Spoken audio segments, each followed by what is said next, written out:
what's up, everybody? I'm Skull. I'm Zombie Cat. And this is the Horror Den. Now, we are back with today we're going to be covering As Above, So Below.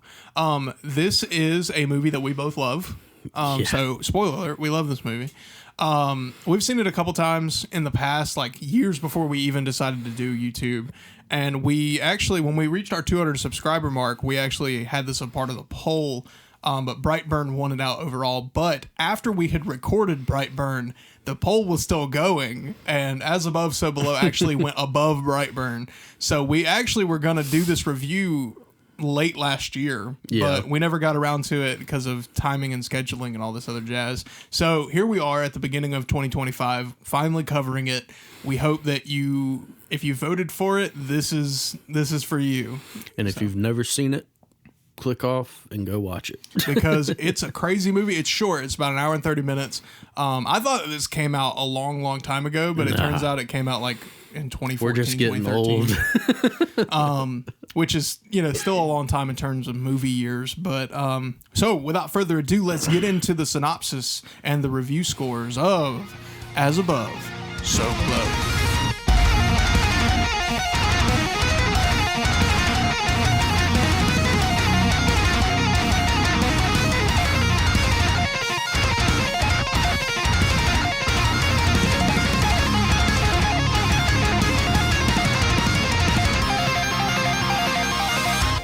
So, our story starts with our main character, Scarlett, going into a tunnel with a guy named Reza. She's going into Iran, and she's recording basically like a goodbye if she dies, because they're planning on bombing this underground tunnel essentially for, I don't know what reason, they don't say, but it's not important for the story. Yeah, but it is. Well, the why they're bombing the tunnel is not important. No, that's not important. But she's on her way to Iran to meet with someone to take her down into this cave that is about to be bombed, essentially. And he apparently knows where, I guess it's like a tablet or etchings are that her father, I think, might have found or didn't find, that she did find. And they get down there, these sirens are going off, and red lights are flashing. It's getting very intense. She finds this stone wall, and she's reading it, and she's like, this can't be it. And they're like, hurry. And he's like, I got a family, I gotta go, like, right now. This place is about to freaking explode.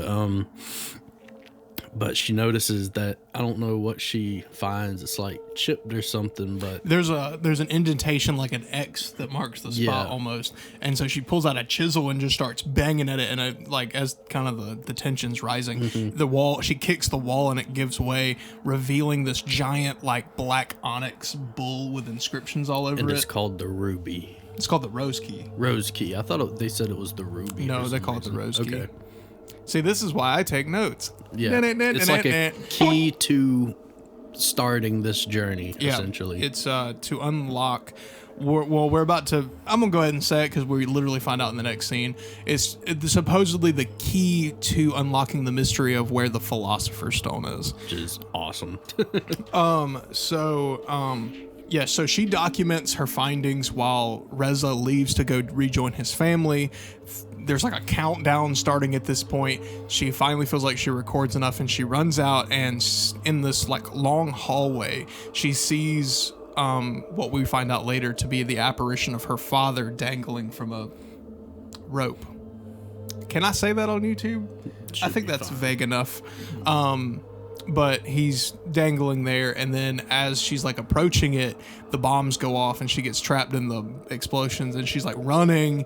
It's kind of like it's a found footage movie, so it's a little jostly at times, so if you have like motion sickness, just be careful. But eventually Reza calls out to her from the hole and pulls her out in time. Yeah, she like just made it. You can just see like a small light coming through this tunnel. But from there, it cuts to an interview. Now there's this guy named Benji who is like a filmer, and he's like filming a documentary about her hunt for the Philosopher's Stone, which apparently her father has been searching for his entire life and drove himself mad essentially to unalive himself. Right, which is the apparition that we saw.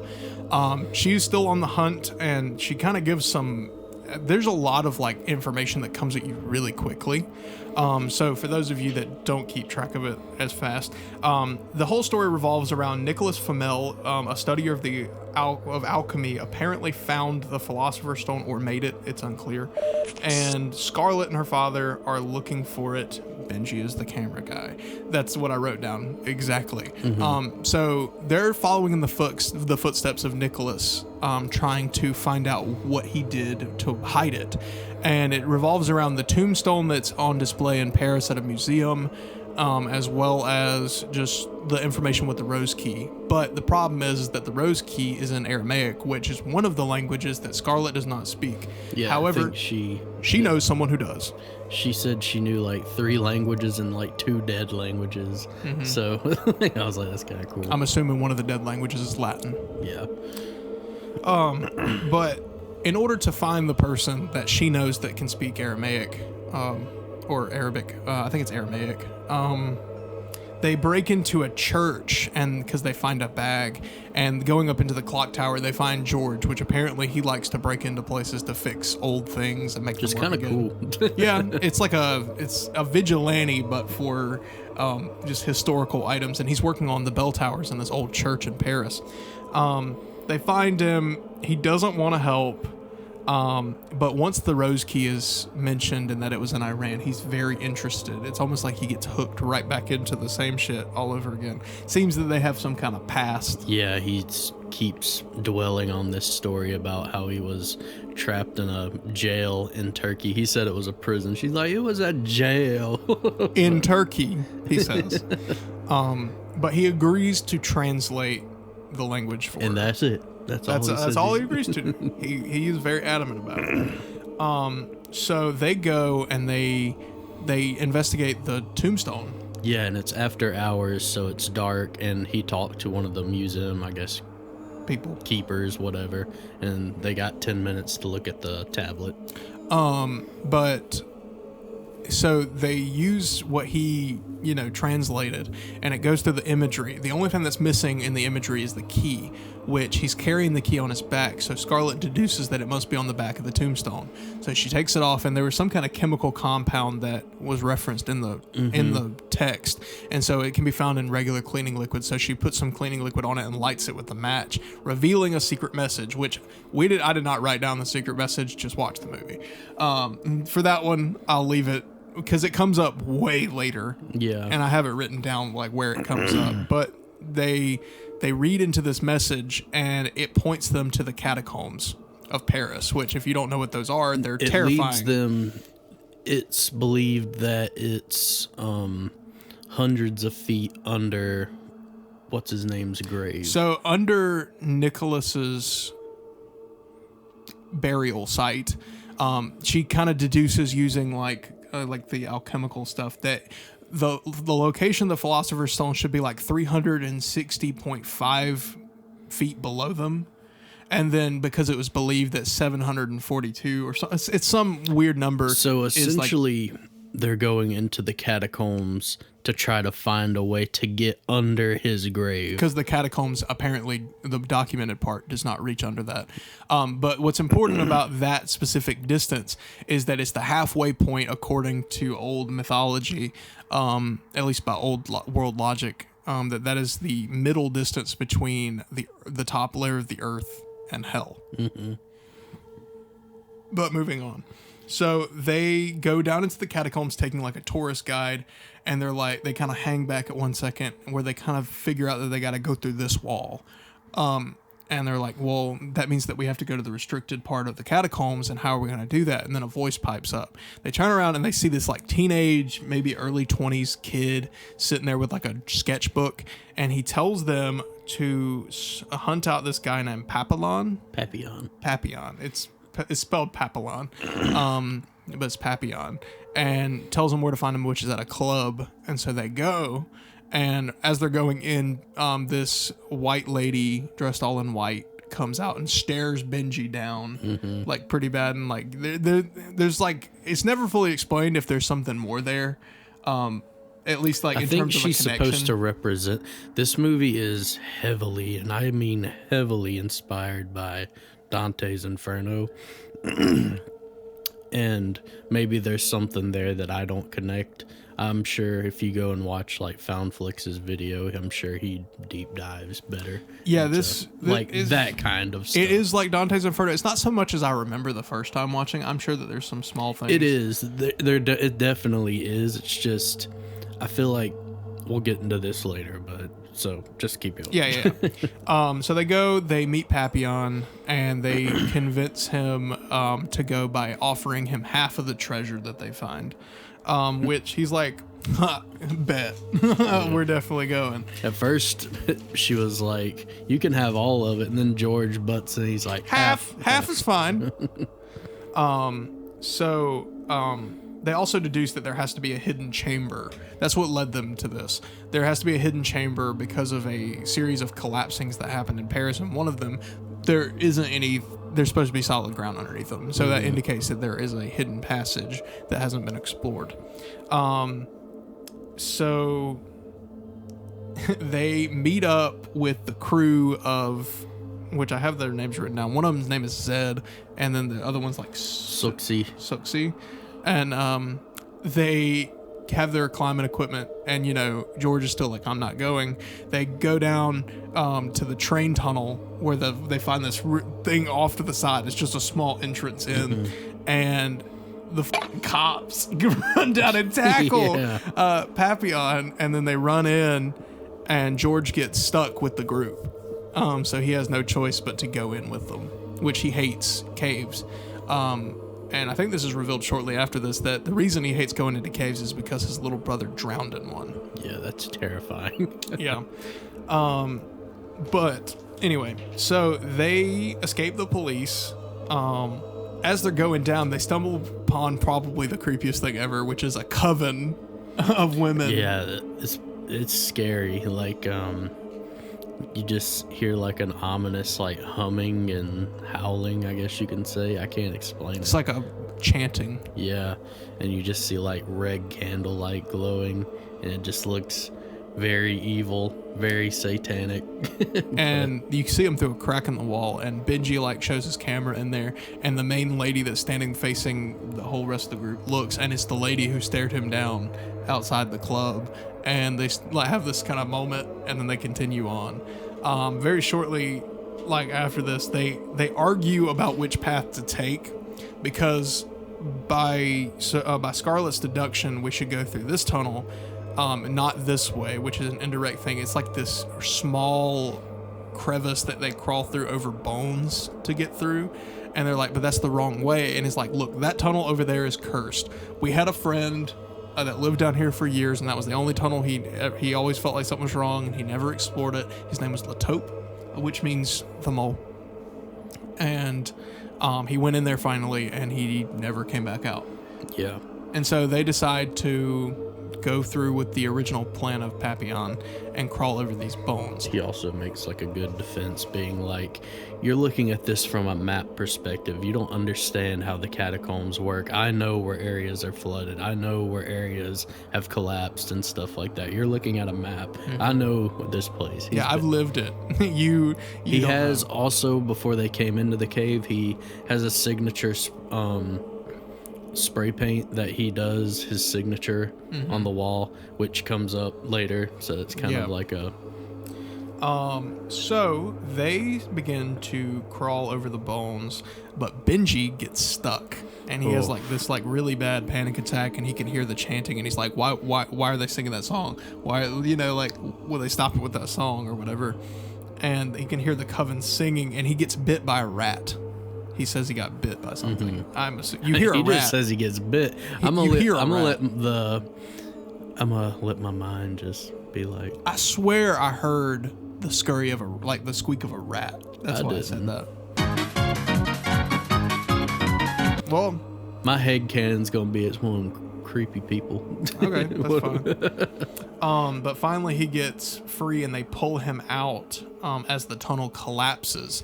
And as they look around, they made a circle. They're right back in front of They're that. literally right at the entrance of where they crawled through the bones, and there's the evil door, essentially. So it's like, how is that even possible? Yeah, and Papillon is freaking out. He's like, this is not supposed to be here because this goes straight. He said, and we know it's a straight line because it's like, how would it even lead back? You exited the way you can, you know what I mean? It's like you went in, so how is that even the way out? So, faced with no way forward, and the only way is backwards, they decide to go in the forbidden door. So they break it down and they go in there, and the first thing that they see Papillon's tag on the wall. After having a rant about never going through that door. Like, he's never been... And he's like, that's not mine. I've never been here. You don't understand. And we hear a phone ringing. And apparently there used to be like phone lines connected down here in some areas, but they cut those off in like the 50s. Yeah, it was 50 years ago. He said they cut them off 50 years ago. So another spooky little thing. They see a sign which indicates that this is where the collapse that happened, where the hidden passage was. So they are officially in the hidden passage now. As they keep going, they eventually come upon this like dust-covered piano, and George is like, "Man, this looks just like the piano I had as a kid." And he goes on to a little story about how him and his brother only knew one song on it. I can't remember the name. It's never mind. But they could never finish the song because the A4 key was broken. And so he's like, "Man, this is a trip." And he's like playing on the piano, and then he gets to the A4 note, and it sticks. Yeah, and it doesn't play. And so it's just like, oh. Fuck. Yeah. You know, it's also like, why would a piano be down here in the first place? Right. Well, somebody said something that actually made sense, which was maybe it fell down when like one of those houses collapsed. Yeah, but just being so perfectly centered, and in it the also corner. wasn't tore apart. So, we hear the phone again, and Scarlett approaches it. It's a like old school rotary phone, and she picks it up, and we hear like a warped man's voice on the other end. It's like, "Why won't you talk to me?" You know, and it's just like, oh shit. And so she hangs up, and they continue on. They find Latope. He kind of comes out of a corner and surprises them, which is the friend that has been missing for 2 years. And he was like, "Why didn't you guys come and find me? You never looked for me." And he was like, "You're looking for a way out, aren't you? Well, follow me." And so they follow him, and this really cool shot of the whole ceiling is cracking where they're going. And so Latope says the only way out is down, and he leads them to a tunnel that they have to rappel down, which is this long, steep tunnel that goes down. Yeah. And so they set up their equipment, and they start to rappel down. George gets stuck about halfway down, and we think that something bad's going to happen to George, when all of a sudden Benji falls about right to where George is, and he burns his hands like we've covered rope burn on the hands before, I feel like, in some other horror movies. But if not, I've had that as a kid. I don't remember from what. I know I had rope swings or maybe playing tug of war or something. I don't know. But I have said before on this channel about the fly system. I'm not getting into it again. So his clip broke. That's what happened. And he fell. So they get down to the bottom. They put bandages on Benji's hands.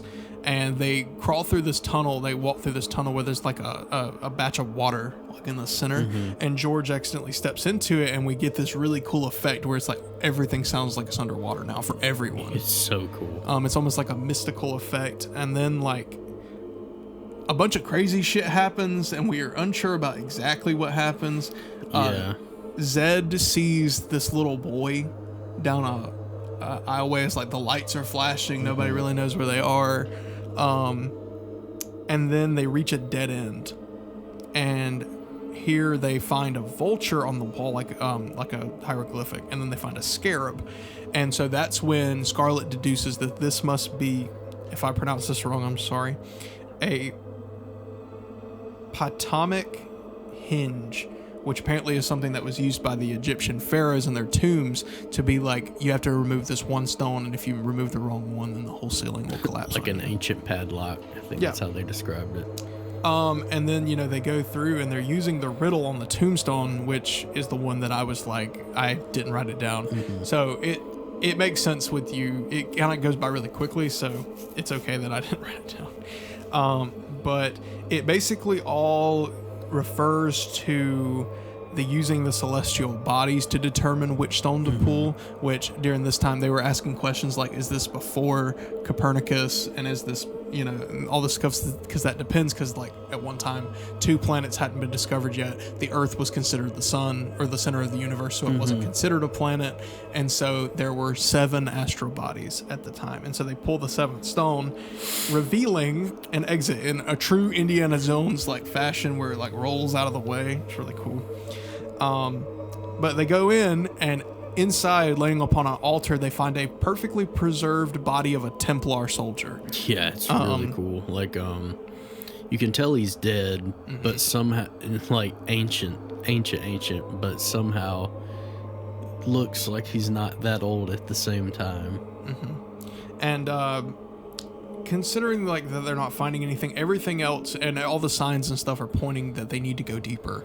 And so there's this pool of water, and Scarlet hops into it and finds a loose stone on the wall and pulls it, revealing a light on the other end. And so she swims underneath the tunnel and arrives in a treasure room, where there's a giant like tapestry on the wall depicting like an old Egyptian mythology thing about this, about the earth and the sky. I've heard the story before. Yeah, and that every morning the earth gives birth to the sun before swallowing it up, and the 2 parent gods can only touch on their hands and feet, making a perfect circle.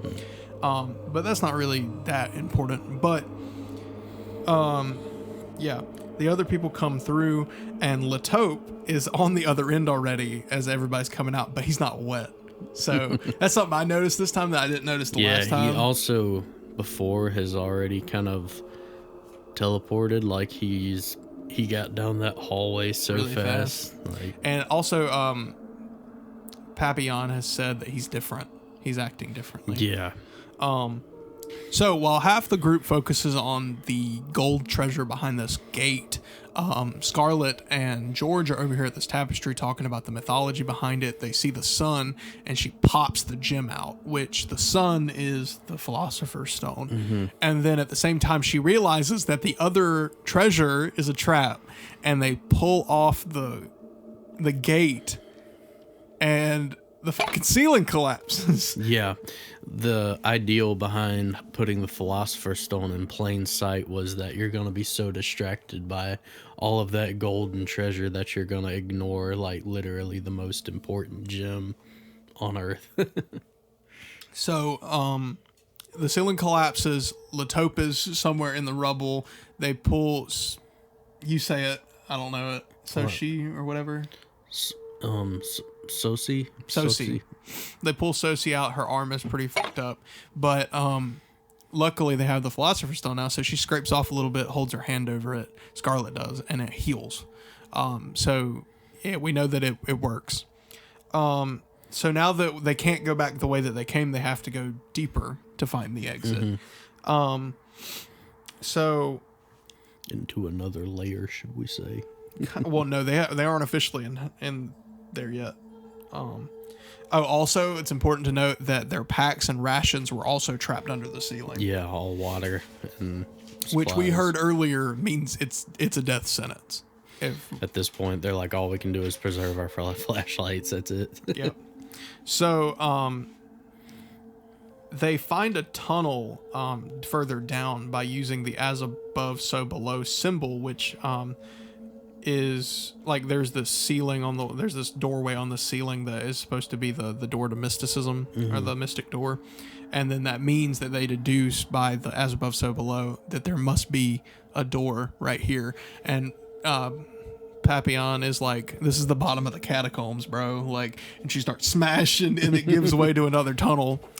So they rappel down and they find themselves in the treasure room again with the Templar body. Or no, they find it on the thing that leads to that, but everything's backwards. And so they find the same Templar body still there, but decayed now, and Latope is still alive, and he's sitting there breathing.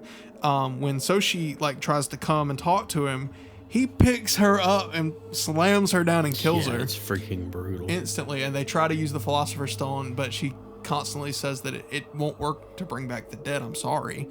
And so they just have to leave her there. Mm-hmm. And Latope disappears again. So they continue on and they go down the tunnel again, like the long tunnel. And right when everybody's at the bottom, because of the scare that happened last time, we see a shot where Benji is sitting on top. And he's waiting, like he's talking to Scarlet, and he's like, "Is everything good?" "Yep, everything's great." I would be hesitant to go down too. We see the silhouette of the lady. We don't see a silhouette; we see her. Yeah, and you hear a baby crying, which is signifying something that's probably happened with Benji, and essentially he's kind of freaking out, and he's getting ready to rappel down when he turns around, and this lady lunges at him holding a baby, essentially, which kind of has me theorizing, like, you know, why has she been staring at Benji this whole time? And the baby, what is that signifying? It's never answered. So, but she shoves Benji, and he falls down the tunnel and dies. Yeah. It's like the elevator scene in Grave Encounters, but not as funny. This one's kind of like, oh no, I liked him. Yeah. You know? But there's nothing that they can do because he fell a long way. So they have to keep going. They have to find an exit. George sees his brother in the water in the tunnel way. Like, everything's backwards. They're going back the way that they came now. In the tunnel where the water's in the center, now it's covered in bones, and he sees his brother drowning, like, underneath, and he tries to save him. But you see it from the perspective of everybody else, too, and there's just bone. There's nothing there. There's a little bit of water, but not like... They're like, what is it? Scarlet is basically straightening everybody out, being like, you're hallucinating, essentially, like this is hell. They continue on, you know, pulling George away, and later down the tunnel they start hearing screams, and they see a light coming from one of the areas, and they walk down, and it's a burning car just sitting there, and in the back is the teenager, early 20s guy that told them to find Papillon, and he's all burned and shit. And Papillon starts screaming like, it wasn't my fault. And then all of a sudden he starts magically being pulled towards it. And the burn victim is like trying to grab him. And like they're trying to pull him away at the same time. But he gets sucked in. The whole car collapses in on itself like it was from, like it got sucked up by a black hole. And then Papillon is in the ground with like... just his feet dangling out. So backtracking just a little bit, just because we missed it in my notes. Before people started dying, they, like, once they got out, like, came into the reverse, they found a tunnel way that said, above it said, "Abandon all hope, ye who enter here," which is supposedly, according to the Bible, written above the entrance to hell. So they're in hell, if you haven't pieced that together. But back to where we were, which was Papillon just died. Yeah. So they hear trumpets. They hear the trumpets of hell that were referenced in a covering of Antrim. And they encounter demons, which are these like cloaked things with these porcelain mask face. The first one you see is very scary. Like, you just see his cloak walking in the distance. Oh my god, that's creepy. And there's also like these like faces coming out of the wall, like the stone wall. But one of them pops out and bites George on the neck, and he's like bleeding profusely. And they try to use the Philosopher's Stone. It doesn't work. And that's when she realizes that this Philosopher's Stone, according to all the things that they've learned, is not the real one. She has to rectify her taking the stone by putting it back on the the wall that they went through to get here. And so it's essentially like a fake out stone. You get like one use of it essentially, and that's about it, because she used it on Sosi, and after that it's basically just a rock. Yeah, and so she has to return it, which means she has to go all the way back to the tapestry. And so we get this really cool shot where Zed and George are trying to like escape the demons while she's trying to get back to the wall. Yeah, seeing horrific things. Like she runs through the water tunnel, but now it's full of blood and there's hands trying to grab her and shit. And she finally gets there, she rectifies it, and she's like, okay, I have rectified the taking of the stone. Now where is the stone? And there's this golden dome that's kind of sticking out of it, and she accidentally wipes over it with her hand, moving the dust. And she sees her reflection in the mirror. You are the philosopher's stone. She realizes by rectifying and putting the stone back, you become the philosopher's stone. You think, therefore you are. Which is very cool. I like that take on it. And so she goes on a power walk, and she goes back through that tunnel where the blood is, and she's like, as above, so below, something, something, something, and the hands disappear. As above, so below, as I believe the world to be, so it is. Hold on, George. She then runs into her father hanging, and she finally gets off of her chest. She didn't know he was basically losing his mind and that depressed, and she didn't answer the phone for him when he called. She ignored him. Which is the rotary phone. And she apologizes. Yeah, after she apologizes, this is important for later because she's doing her apology now, essentially. She's like resolving herself, saying of her what sins. she did wrong, essentially. And her father's apparition just kind of disappears. Yep. And so she continues onward now that she's kind of made peace with her dad's death. She finds her way back to Zed and George. And she heals George by placing a hand over the wound and then kissing him. And George comes back and Zed's like, how did you do that? And it's like, we got to keep moving. I ain't got time to explain. So they're being, it turns out that they're all being haunted, by something in their past, which we kind of piece together by hearing like her resolve herself of her sins and then seeing how the other people died. So they're at this tunnel and it's like, it's really long because they light a piece of like paper and drop it down and it's really far. And there's no way we're going to get there without our supplies and stuff. And she's like, we have to jump. And it's like, what's haunting you both? And George reveals that he got lost trying to get help for his brother, who was trapped in the cave, and that's the reason he drowned. He was supposed to, come back for him. And Zed has a child that he denies, but he knows that's his. Which is what he saw earlier. In the tunnel. Yep. And so after, confessing this to Scarlet, they jump down the tunnel and they land, and at the bottom it's like a dead end, except there's a circular divot on the ground and like it's a manhole cover. And so they try to lift it and it won't go. But then they start pushing it and it goes down and then comes right back up because like that's gravity. It's so trippy. Yeah, but they realize they move it out of the way and they put the camera up and we're on the street. They go down to get up. So it's just like Latope said. And they crawl out of the tunnel. They say goodbye to Zed as they close the manhole cover back over. Zed walks off into the distance as we see. He's probably like, I'm never. Yeah, we see Scarlet and George. They hug and kiss, and they're all dirty and bloody. And they find all three of them made it out safe. And it fades to black before going back to the interview that Benji had at the beginning, where he's talking to why she's after the Philosopher's Stone. And she just simply says that I'm just looking for the truth. And we get credits. So this girl became a god, essentially. Just because she wanted to know what it was. Which is so cool. Yeah. She's so adventurous. We'll get into this with characters. So. She's Lara Croft, dude. Yeah. This is the whole thing about Lara Croft in the games. So it's kind of nice to see that in a movie form. Well, anyway, guys, that is As Above, So Below. So without further ado, let's get into our scorings. So like always, we have our multiple categories to cover. So starting off, we have story. I personally love this story.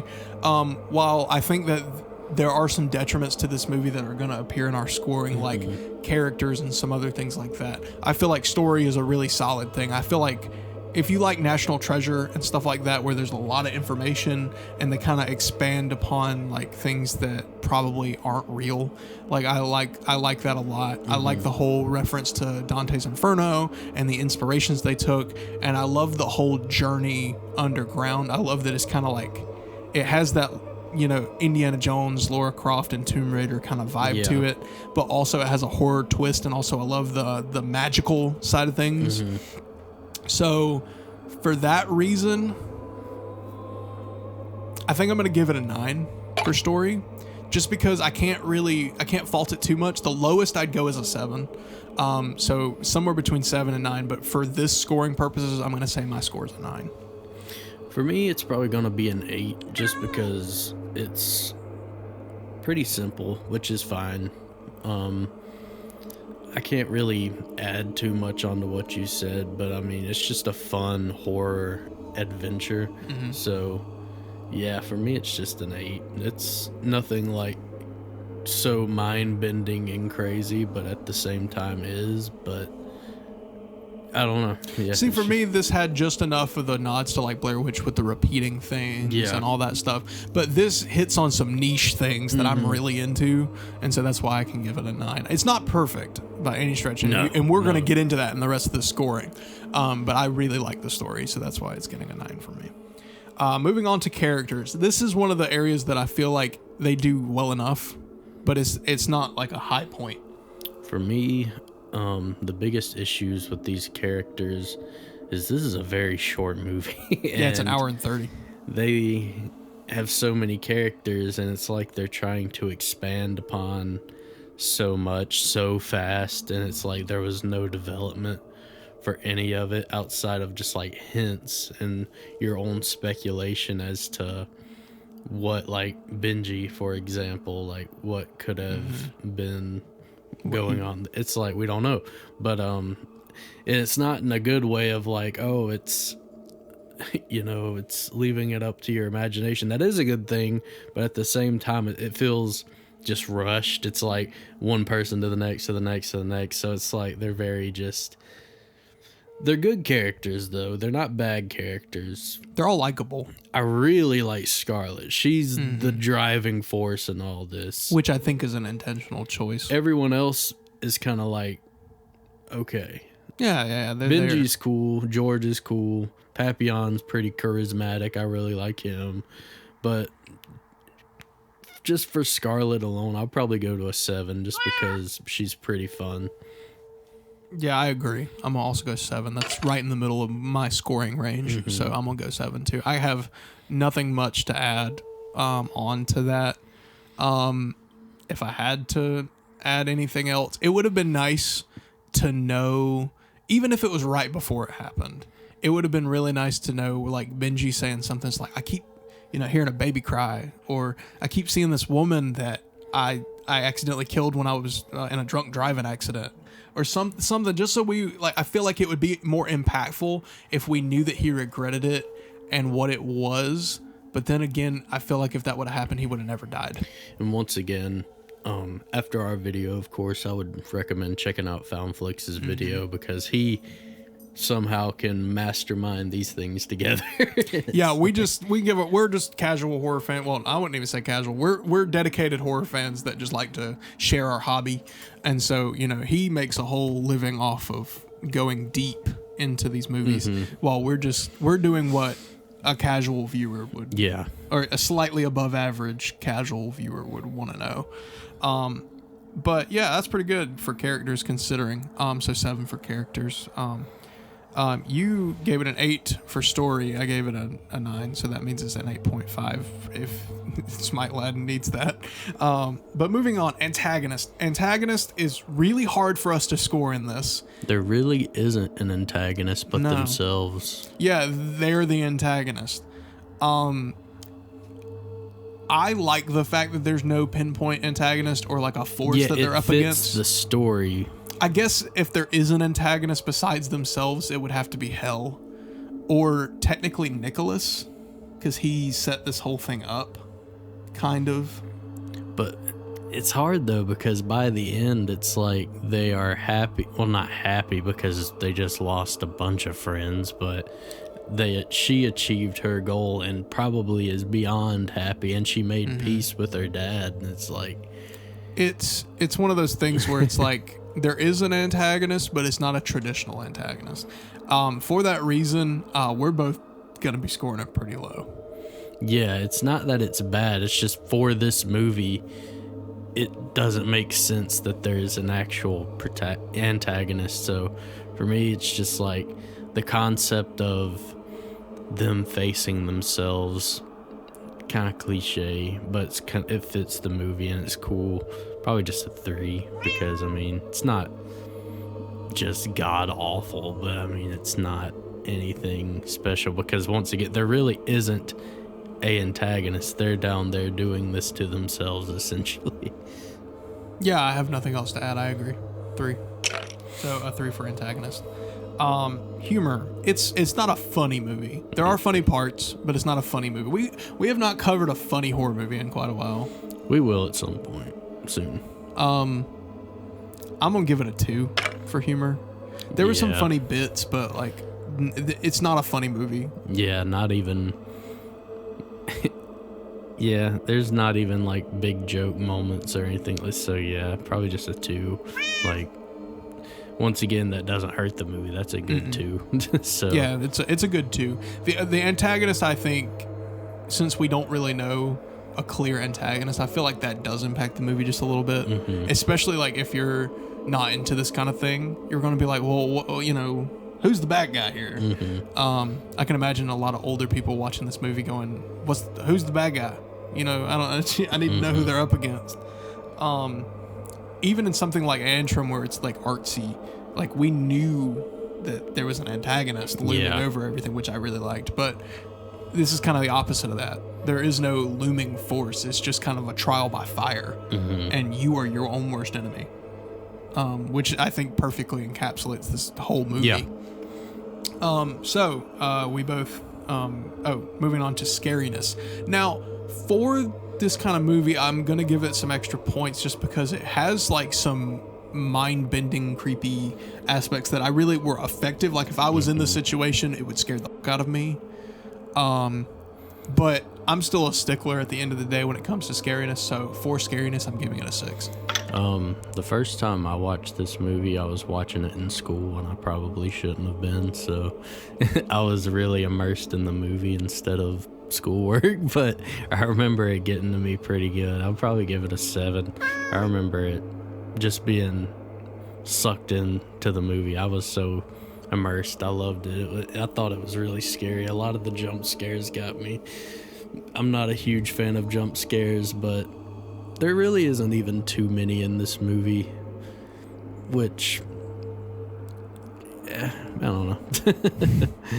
Okay, well, I gave it a 6, you gave it a 7, which gives us a 6.5 for scariness. Now, last but certainly not least, experience. How we felt about the movie as a whole. I don't really think I need to say much else. I really like this movie. I really like the concepts and the niches that it touches upon. I like the message. I like the characters for what we know about them. I like the overall premise and how it progresses. I even like the whole fake out of the stone realization where there's the building of tension and all this other stuff. So as a movie as a whole, I'm giving it a 9. Yeah. For me, I'm just gonna give it an 8. I absolutely love the movie, but a lot of those issues with pacing and rush kind of really kick in towards the end when it's like we should maybe be developing a little more care about these characters. But I mean, even with that giant flaw, it's still such a great movie. So for me, it's an 8.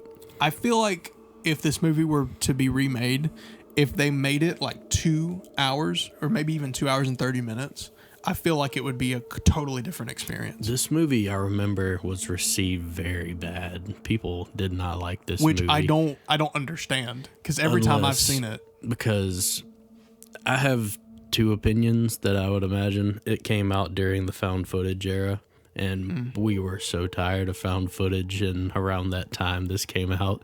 Like, every horror movie was found footage. And then also the pacing, like, it's such a quick, just beginning to end. It's like, oh, shoot. But there's probably a lot that you don't pick up on because of that pacing issue, which, once again, it's like maybe if you go watch found flicks and then you watch it and then you can piece together things and you're like, oh, that makes a lot more sense now. It just wasn't really told to me and held my hand, which is, I like that. But see, I can say without a shadow of a doubt that this is my favorite found footage movie I've ever seen. Ooh. I mean, I've seen Blair Witch Project. I've seen, we've seen Grave Encounters and things like that. This one is so far is my favorite. Yeah, there's just some bangers. I know, but I'm just in that small little subgenre of horror. This one is my favorite as of right now.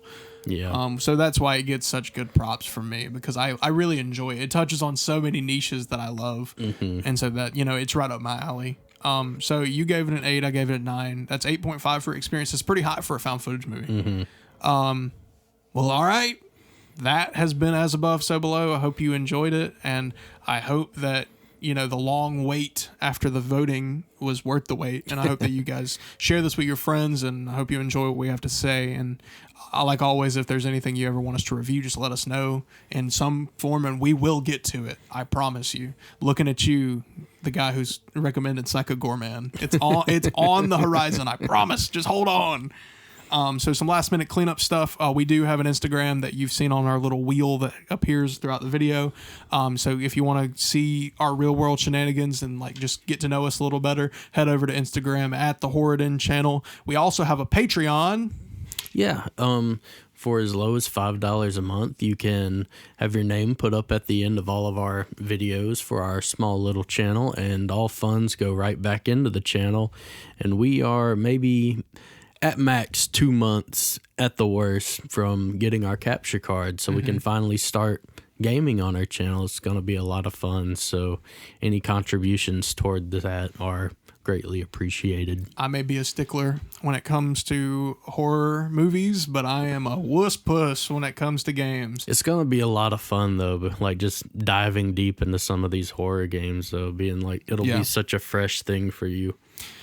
Yeah, well, guys, if you like what we do here, leave us a like. And if you haven't already, please subscribe. I'm pretty sure 85% of our viewers are not subscribed. Yeah. So, if you like what we're doing here, we're going to be pumping out videos as much as we can with our busy schedules. We all have full-time jobs. So please, any support that you can give us is more than welcomed. If you want to join us on our Patreon, I know that we don't have anything there for you yet, but we're working on it.